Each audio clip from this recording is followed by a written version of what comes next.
Something unlikely happens when a war photographer who has witnessed humanity's darkest moments runs into a man who chose to step away from the corporate world to preserve family traditions. What unfolds between them will challenge everything they thought they knew about love, loss, and second chances. Sarah Chen pulls her rental car into the gravel driveway of Weather Vane Inn, her hands still trembling slightly as she grips the steering wheel. The October wind carries the salt scent of Cape Cod Bay through her partially open window, and for the first time in months, she takes a full breath. Behind her sunglasses, her eyes scan the Victorian house with its weathered shingles and wraparound porch, searching for threats that exist only in her mind now. The front door opens, and a man in his early 40s steps out, wiping his hands on a dish towel. David Morrison has kind eyes and graying temples, the kind of face that belongs in a Norman Rockwell painting. He approaches her car with an easy smile that falters when he notices her hesitation to get out. "Ms. Chen, I'm David. Welcome to Weather Vane Inn." His voice carries the gentle cadence of someone who has learned patience the hard way. Sarah finally opens the door, shouldering her camera bag with practiced efficiency. "Thank you. I know it's off-season, but I really needed somewhere quiet." "Quiet we've got plenty of," David says, leading her toward the house. "Most folks think Cape Cod shuts down after Labor Day, but that's when it gets interesting. The real Cape Cod comes out when the tourists leave." Inside, the inn feels like stepping into someone's grandmother's house, all antique quilts and family photographs. Sarah notices David's wedding ring still catches the afternoon light, streaming through lace curtains, and she wonders about the story behind the sadness in his eyes. "I used to run numbers for a big firm in Boston," David says, catching her looking at the family photos lining the mantel. "Traded it all in 3 years ago when my wife passed. She always said this place had healing in its bones." Sarah sets down her bag, her photographer's eye automatically framing the scene. "I'm sorry for your loss." "Thank you. What brings you to Cape Cod in October? Most people are headed somewhere warmer." She pauses, unsure how much to reveal. "I'm a photojournalist. Was. I covered conflicts overseas for the past decade. I'm taking some time to figure out what comes next." David nods, understanding passing between them like a shared secret. "Well, you picked the right place for figuring things out. Let me show you to your room." Over the next few days, Sarah establishes a routine. She walks the beach at dawn, sits on the porch with coffee, and helps David with small tasks around the inn. The nightmares still come, but less frequently. She finds herself looking forward to their conversations over breakfast, the way David talks about his late wife Ellen without the heavy weight of fresh grief. "She loved this time of year," David says one morning, watching Sarah arrange wildflowers she found on her walk. "Said October was when Cape Cod showed its true colors." "You still wear your ring," Sarah observes gently. David looks down at his hand. 3 years, and I'm still not ready to take it off. Ellen and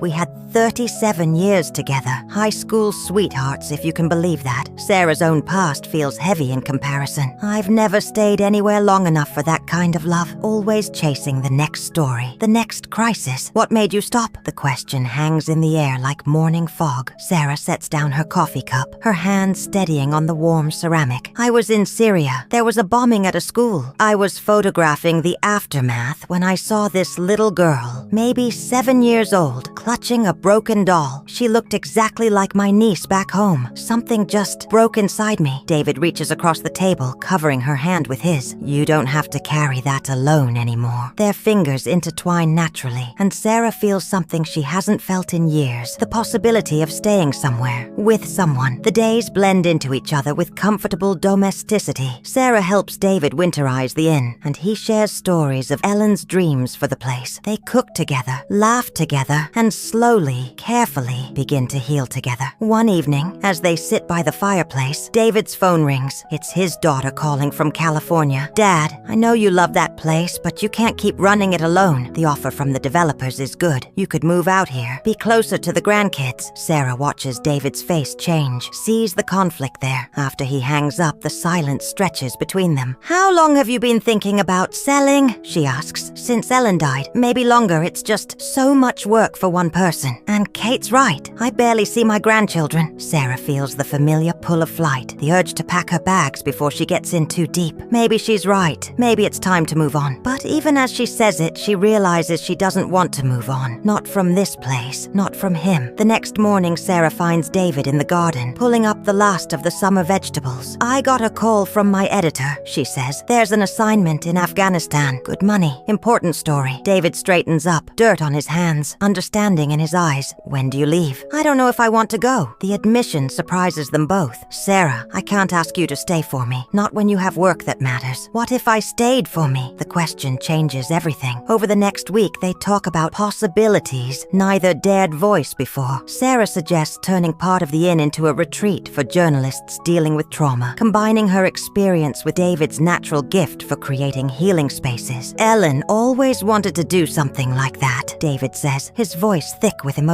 She studied psychology before we got married. Always said this place could help people. They spend hours planning, dreaming, falling deeper in love with each shared vision. Sarah calls her editor and turns down the assignment, asking instead to freelance locally while building something new. But doubt creeps in during the quiet moments. Late one night, Sarah wakes from a nightmare about the Syrian girl and finds David beside her, holding her until the shaking stops. What if I can't do this? She whispers. What if I'm too broken for this kind of life? We're all broken somehow, David replies. The question is whether we're brave enough to let someone help us heal. The next day, David's daughter arrives unannounced with her husband and 2 children. Kate Morrison Walsh is everything Sarah isn't. Settled, suburban, certain of her choices. Dad, who's this? Kate asks, finding Sarah and David working together in the kitchen. The introductions are awkward, filled with unspoken questions and careful politeness. Over dinner, Kate makes her position clear. I'm glad Dad has company, but he needs to be practical. This place is falling apart, and he's not getting any younger. Sarah excuses herself early, walking the beach under a canopy of stars. When David finds her, she's sitting on the rocks where they first really talked. She's not wrong, Sarah says. This place does need work, and you should be with your family. You are my family now, David says simply. The words hang in the salt air between them, heavy with promise and possibility. 3 months later, Sarah is photographing the inn's transformation. The retreat center is taking shape, with applications already coming in from journalists around the world. David's ring finger is bare now, but Ellen's pictures still smile from the mantle, integrated into their new story, rather than erased by it. Kate stands in the doorway, watching her father and Sarah work together to install new windows. I was wrong, she tells Sarah quietly. I haven't seen him this happy since Mom died. Thank you. Sarah nods, understanding the gift of acceptance. He's teaching me that staying can be just as brave as leaving. As the sun sets over Cape Cod Bay, Sarah and David stand on the porch of Weathervane Inn, no longer 2 broken people seeking solitude, but partners building something beautiful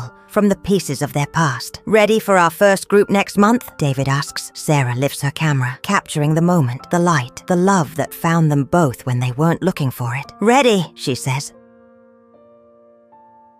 Share your thoughts in the comments below. I'd love to hear your stories of unexpected second chances. And if you enjoyed this story of love, loss, and finding home in the most unlikely places, don't forget to subscribe for more tales of the human heart. Sometimes the most beautiful stories are the ones where broken people choose to heal together.